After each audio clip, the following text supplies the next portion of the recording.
ধানের জমিতে ইঁদুর, সেটা তো ভাবাই যায় না। জিজ্ঞেস করে মা ভূত দেখতে কেমন, সেটা তো ভাবাই যায় না। বিউটিফুল পিপল, এসএসসি 2027 স্পেশাল ফ্রেজে 5টা মার্ক আছে। দেখবো হোয়াট ইফ, যদি এমনটি হয় তাহলে কেমন হতো। মনে রাখেন হোয়াট ইফ এর পরে অ্যাসার্টিভ সেন্টেন্স এবং শেষে প্রশ্নবোধক চিহ্ন থাকবে। What if the government Katz diplomatic relation with Pakistan, এমনটা কেমন হয় যদি বাংলাদেশ পাকিস্তানের সাথে রাষ্ট্রীয় সম্পর্কটা যদি ছিন্ন করে, কেমন হয়।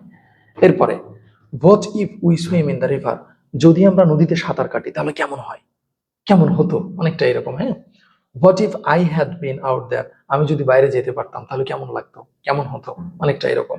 What if the train is late, ট্রেনটা যদি দেরি করতো তাহলে কেমন হতো।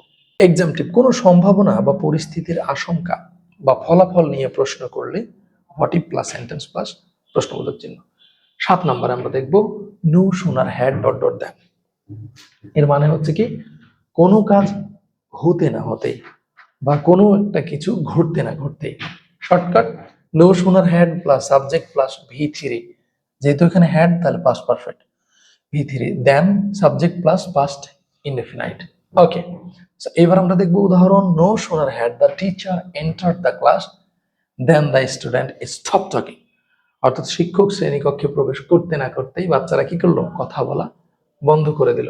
No sooner had the student seen the teachers then they enter the classroom, তাহলে শিক্ষককে দেখতে না দেখতেই ছাত্রছাত্রীরা ক্লাসরুমে প্রবেশ করলো।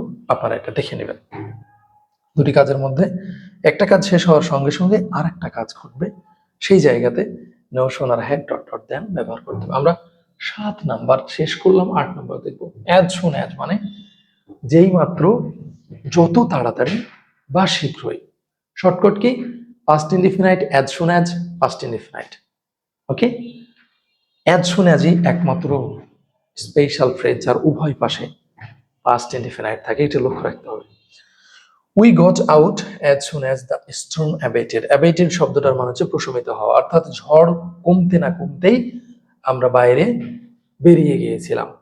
হি needs to go home as soon as possible, যত তাড়াতাড়ি সম্ভব তার বাড়ি যাওয়া প্রয়োজন। একইভাবে উদাহরণগুলো আপনারা দেখে নেবেন, প্রত্যেকটাতে আমি 6টা করে উদাহরণ দিয়েছি।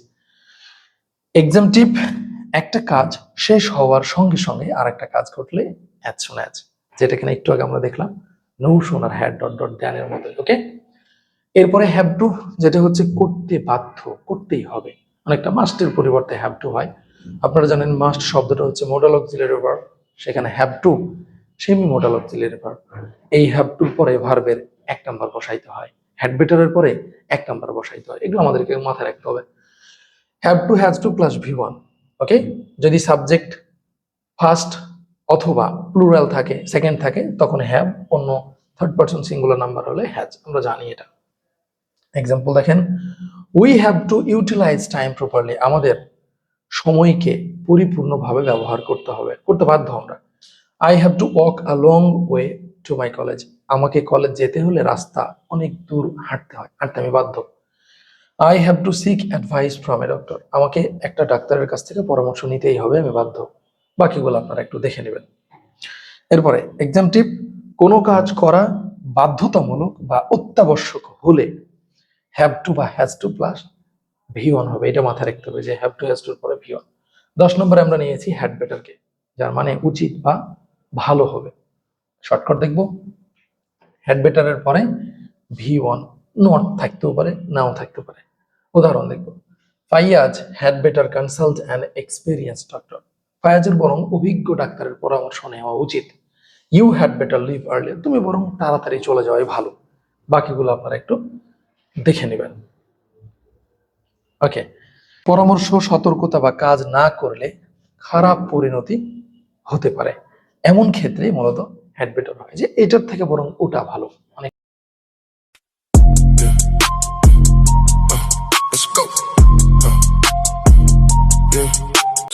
Stacking up the paper, yeah, the vault is never low. Ghosting in the phantom, watch the city.